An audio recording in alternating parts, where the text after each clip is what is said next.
দেখতে দেখতে রমজান মাস আমাদের কাছ থেকে বিদায় নিয়ে নিল, দেখতে দেখতে আমাদের কাছ থেকে ঈদও বিদায় নিয়ে নিল, দেখতে দেখতে সব আমাদের কাছ থেকে বিদায় নিয়ে নিচ্ছে। আমাদের হায়াতও দেখতে দেখতে কমে আসছে, কিন্তু আমরা বুঝতে পারছি না।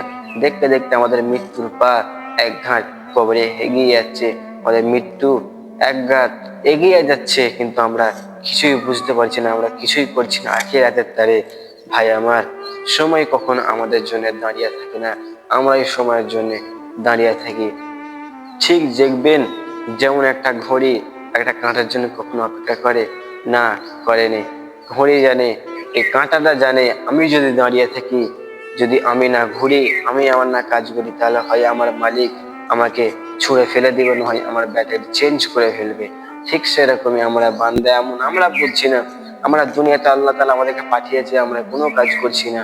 আমাদেরকে আল্লাহ তাআলা দুনিয়াতে আখিরাত কামানোর জন্য পাঠিয়েছে, দুনিয়া কামানোর জন্য নয়। দুনিয়া কামাও, কিন্তু আখিরাতকে বেশি কামাও, দুনিয়াকে কম কামাও, সেটা আমরা বুঝছি না। ভাই আমার, আল্লাহ রসুলের তরিকায় চলো।